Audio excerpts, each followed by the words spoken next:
everyone, welcome back to the channel. Today we are going to study BHIM 161 Block 7th Introduction Gupta empire का अंत। ठीक है, Gupta empire का जब गुप्ता एम्पायर जो एक बहुत बड़ा एम्पायर था ख़त्म हुआ तब इंडिया के अलग अलग हिस्सों में बहुत सारे छोटे छोटे किंगडम्स बन गए। कोई एक राजा नहीं था। इस समय पूरे इंडिया पर किसी एक पावरफुल राजा का राज नहीं था। देश बिखरा हुआ था। इसी दौरान हर्षवर्धना का राज शुरू हुआ। इस पीरियड में मंदिरों का निर्माण, ग्रोथ ऑफ टेम्पल्स बढ़ा, पढ़ाई लिखाई बेहतर हुई और व्यापार का भी काफ़ी विस्तार हुआ। राइज ऑफ हर्षवर्धना, यहाँ हर्षा के बारे में कुछ ज़रूरी बातें बताई गई हैं, जैसे कि राजा कब बने। हर्षवर्धना 606 CE में राजा बने थे। वंश वो पुष्यभूति या जिसे वर्धना डायनेस्टी भी कहते हैं उस परिवार से ताल्लुक़ रखते थे। राजधानी कन्नौज थी। कन्नौज उस समय पॉलिटिक्स और ट्रेड का एक बड़ा सेंटर थी। उन्होंने लगभग 41 ईयर्स तक राज किया और उनका कंट्रोल नॉर्थ इंडिया के एक बहुत बड़ा हिस्से पर था। ठीक है, फिर achievements of Harsha, United many kingdoms. Harsha ने नॉर्थ इंडिया के बहुत सारे छोटे और बिखरे हुए राज्यों को एक साथ जोड़कर एक बड़ा और मजबूत एम्पायर बनाया था। मेंटेन पीस एंड एडमिनिस्ट्रेशन, उनके राज में पूरे एम्पायर में शांति थी और उनका एडमिनिस्ट्रेशन यानी शासन चलाने का तरीका बहुत ही अच्छा था। एनकरेज एजुकेशन, उन्होंने पढ़ाई लिखाई और शिक्षा को बहुत बढ़ावा दिया। इस समय नालंदा यूनिवर्सिटी को भी उनका काफ़ी सपोर्ट मिला। सपोर्टेड लिटरेचर एंड स्कॉलर्स, वो खुद एक अच्छे राइटर थे और उन्हें स्कॉलर और लिटरेचर को बहुत सपोर्ट किया। उनके कोर्ट में बना भट्टा रहते थे। ठीक है, प्रसिद्ध कवि थे। कौन? Bana Bhatta. Donated wealth to the poor, Harsha बहुत दयालु थे। वो हर कुछ सालों में प्रयाग, इलाहाबाद में एक बड़ा समारोह करते थे जहां वो गरीबों को अपना लगभग सब कुछ दान कर देते थे। प्रोमोटेड रिलीजियस टॉलरेंस, वो सभी धर्मों का सम्मान करते थे। हालांकि वो बुद्धिज्म को भी बहुत मानते थे, पर उन्होंने दूसरे धर्मों जैसे हिंदुइज्म के लोगों को भी पूरी आज़ादी और इज्जत दी थी। हर्षाज एडमिनिस्ट्रेशन, हर्षा एक बहुत अच्छे और खुशहाल शासक थे। उनका एडमिनिस्ट्रेशन कैसा था? किंग एज द हेड, पूरे गवर्नमेंट और एम्पायर का मेन हेड खुद किंग होता था। कौन? हर्षा होते थे। सारे बड़े फैसले वही लेते थे। मिनिस्टर्स हेल्प, राजा की मदद के लिए एक मिनिस्टर्स की टीम होती थी जो उन्हें एडमिनिस्ट्रेशन चलाने में एडवाइस देती थी। एम्पायर डिवाइडेड इनटू प्रोविंसेस, इतने बड़े एम्पायर को ढंग से चलाने के लिए उसे छोटे हिस्सों यानी प्रोविंसेस में बांटा गया था, जिन्हें भुक्ति कहा जाता था। ऑफिशियल्स कलेक्टेड टैक्सेस, गवर्नमेंट के ऑफिशियल्स अधिकारी लोगों से टैक्स कलेक्ट करते थे जिससे एम्पायर का खर्चा और आर्मी चलती थी। Army protected the kingdom, Harsha के पास एक बहुत बड़ी और ताकतवर आर्मी थी जिससे जैसे हाथी, घोड़े और पैदल सैनिक थे। ये आर्मी राज्य को दुश्मनों से बचाती थी। लॉ एंड ऑर्डर, किंगडम में कानून व्यवस्था को बनाए रखा जाता था ताकि लोग बिना किसी डर के सेफ रह सके। ठीक है, नेक्स्ट क्या है? इकोनॉमी, हर्षा के समय की इकोनॉमी 3 मुख्य चीज़ों पर निर्भर थी। एग्रीकल्चर, ज़्यादातर लोगों के मुख्य काम खेती करना था। ये उनकी कमाई का सबसे बड़ा जरिया था। इम्पोर्टेंट क्रॉप्स, खेती में मुख्य रूप से चावल, गेहूँ, बालें और पल्सेस उगाई जाती थी। ठीक है, trade, internal and external trade, देश के अंदर और दूसरे देशों के साथ दोनों तरफ के व्यापार चलते थे। मार्केट्स एंड टाउन्स, इस व्यापार की वजह से नए बाजार और शहर धीरे धीरे डेवलप हो रहे थे। टैक्सेस, लैंड टैक्स, ज़मीन पर लगने वाला टैक्स राजा की कमाई का सबसे बड़ा सोर्स था। इस टैक्स को जनरली पैदावार का 1/6 हिस्सा लिया जाता था। ठीक है, सोसाइटी, हर्षा के दौरान समाज का ढांचा ऐसा था, वर्ण सिस्टम था। उस समय समाज वर्ण सिस्टम के हिसाब से बंटा हुआ था। मेन ग्रुप्स, समाज को मुख्य रूप से 4 भागों में बांटा गया था, जिसमें से ब्राह्मण्स, इनका काम पूजा पाठ करना। क्षत्रिय, ये वॉरियर्स होते थे। वैश्यास, ये लोग व्यापारी मतलब ट्रेडर, फार्मर, बिजनेसमैन, ये सब होते थे। और फोर्थ क्या है? शूद्रास, ये वर्ण सिस्टम का चौथा ग्रुप था। इनका मुख्य काम बाकी तीनों वर्णों की सेवा करना और लेबर या खेती से जुड़े छोटे छोटे काम करना। जॉइंट फैमिलीज वर कॉमन, उस समय संयुक्त परिवार का चलना बहुत ज़्यादा कॉमन था। परिवार के सारे लोग एक साथ एक ही घर में रहते थे। वुमेन स्टेटस, महिलाओं का धार्मिक एक्टिविटीज़ में शामिल होने की पूरी आज़ादी थी। हालांकि उनके समाज में स्टेटस अलग अलग रीजन्स के हिसाब से बदलता था। कुछ जगह उन्हें बेहतर आज़ादी थी और कुछ जगह थोड़ी पाबंदियाँ भी थीं। रिलीजन, हर्षा के समय में धर्मों की स्थिति कैसी थी? मैनी रिलीजन्स एग्जिस्टेड टुगेदर, उस समय देश में बहुत सारे धर्मों को लोग बिना किसी झगड़े के एक साथ मिलकर रहते थे। Hinduism most popular religion, Hinduism उस समय का सबसे मुख्य और लोकप्रिय धर्म बन चुका था।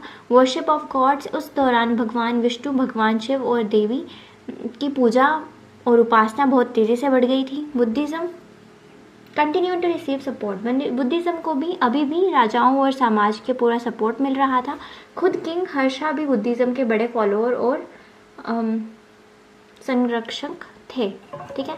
Monasteries remained important, Buddhist monasteries शिक्षा और अध्यात्म के बड़े और ज़रूरी सेंटर्स बन रहे, जिसे Nalanda university. Jainism followed in many religion, Jainism का प्रभाव थोड़ा कम ज़रूर था, पर फिर भी इंडिया के कई इलाकों में इसके फॉलोअर्स काफ़ी संख्या में मौजूद थे। Religion tolerance, religious tolerance was encouraged, पूरे साम्राज्य में धार्मिक टॉलरेंस को बढ़ावा दिया जाता था। हर व्यक्ति को अपना धर्म मानने की पूरी आज़ादी थी और राजा सभी धर्मों का बराबर सम्मान करते थे। ठीक है। नेक्स्ट क्या है? एजुकेशन, एजुकेशन फ्लोरिश्ड, हर्षा के राज में शिक्षा और पढ़ाई लिखाई का बहुत तेज़ी से विकास हुआ। राजा ने एजुकेशन को बढ़ावा देने के लिए काफ़ी मदद और फंड्स दिए। फेमस सेंटर्स, उस समय पढ़ाई के दो सबसे बड़े और मशहूर केंद्र थे। नालंदा यूनिवर्सिटी, ये बिहार में थी और उस समय पूरे दुनिया में सबसे बड़ी और फेमस बुद्धिस्ट यूनिवर्सिटी थी। किंग हर्षा ने इसके खर्चे के लिए 100 से ज़्यादा गांव दान में दे दिए थे। वल्लभी यूनिवर्सिटी, ये वेस्टर्न इंडिया में स्थित गुजरात में थी और हिनायाना बुद्धिज़्म के साथ साथ बाकी सब्जेक्ट्स की पढ़ाई भी एक मुख्य सेंटर थी।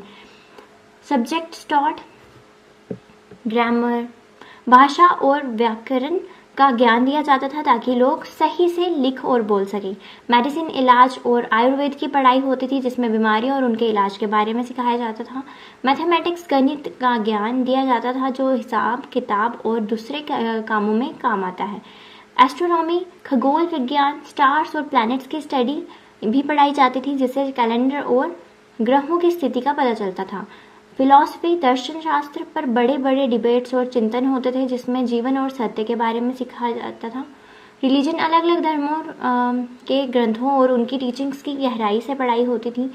Students came from different countries, यहाँ की पढ़ाई का क्वालिटी इतना अच्छा था कि सिर्फ इंडिया से ही नहीं बल्कि चाइना, जापान, कोरिया और तिब्बत जैसे अलग अलग देशों से स्टूडेंट्स यहाँ ज्ञान लेने आते थे। फेमस चाइनीज ट्रैवलर ज़ुआंग भी नालंदा यूनिवर्सिटी में पढ़ने और पढ़ाने आए थे। ठीक है।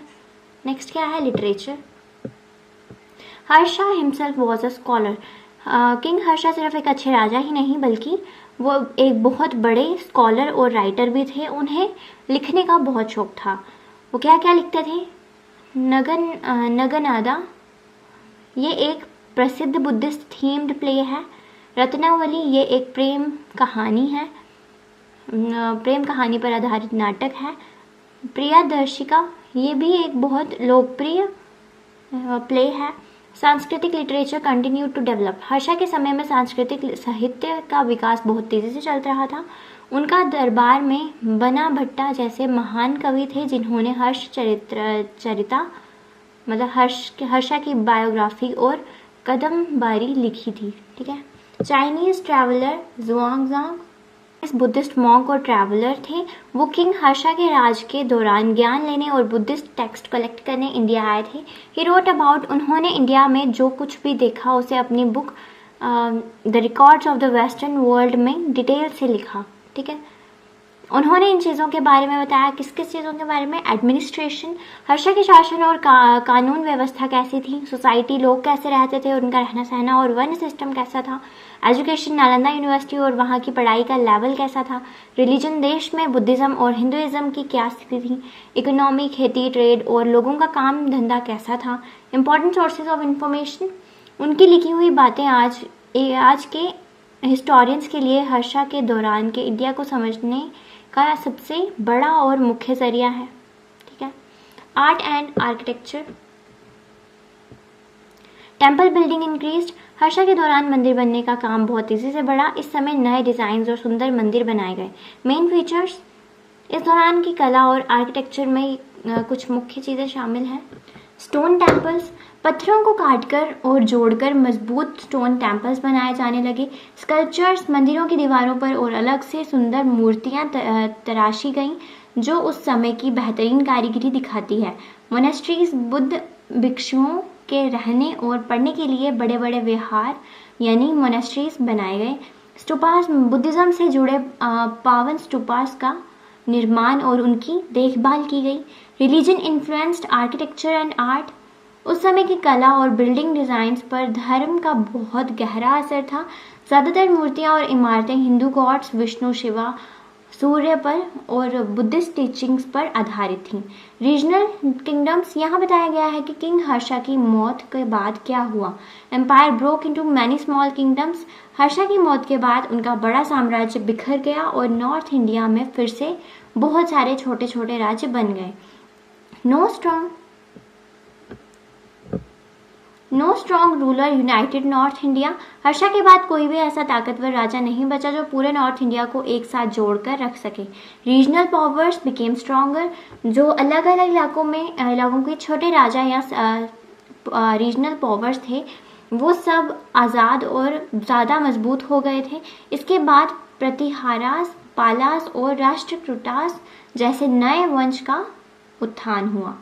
ठीक है, मतलब राइज हुआ। नेक्स्ट क्या है? Importance of Harsha's rule. Last great ruler, Harsha early medieval period मतलब शुरुआती महाकालीन भारत से पहले नॉर्थ इंडिया के सबसे आखिरी महान और बड़े सम्राट थे। प्रोमोटेड एजुकेशन एंड लिटरेचर, उन्होंने पढ़ाई लिखाई और लिटरेचर को बहुत बढ़ावा दिया। जैसे कि हमने नालंदा यूनिवर्सिटी और उनके नाटकों के बारे में पढ़ा। सपोर्टेड ऑल रिलीजन्स, वो सभी धर्मों जैसे बुद्धिज्म, हिंदुइज्म, जैनिज्म को बराबर सम्मान और सपोर्ट देते थे। एनकरेज्ड पीस एंड वेलफेयर, उन्होंने अपने राज्य में शांति बनाए रखी और जनता की भलाई के लिए बहुत से दान पुण्य का काम किया। स्ट्रेंथन ट्रेड एंड एडमिनिस्ट्रेशन, उन्होंने व्यापार को मजबूत किया और शासन एडमिनिस्ट्रेशन को ढंग से चलाया। ठीक है, नेक्स्ट क्या है? डिफरेंस गुप्ता एम्पायर वर्सेस हर्षिताज एम्पायर। एक सेकेंड रुकना। गुप्ता एम्पायर किसने फाउंड किया था? गुप्ता एम्पायर, इसकी स्थापना चंद्रगुप्त फर्स्ट ने की थी। हर्षाज एम्पायर, इस साम्राज्य की शुरुआत पुष्याभूति डायनेस्टी के राजाओं ने की थी जिसे हर्षा ने आगे बढ़ाया था। Status in history, Gupta empire, इसे एंशियंट इंडिया का गोल्डन एज कहा जाता है क्योंकि इस दौरान आर्ट, साइंस एंड लिटरेचर का सबसे ज़्यादा विकास हुआ था। Harsha's empire ancient north India का लास्ट एम्पायर था। Administration and economy, Gupta empire, इनकी इकोनॉमी बहुत ज़्यादा स्ट्रॉन्ग थी और एडमिनिस्ट्रेशन काफ़ी बड़ा और मजबूत था। हर्षाज एम्पायर, इनका एडमिनिस्ट्रेशन भी बहुत अच्छा था और इनकी सबसे बड़ी रिलीजियस टॉलरेंस थी। ठीक है,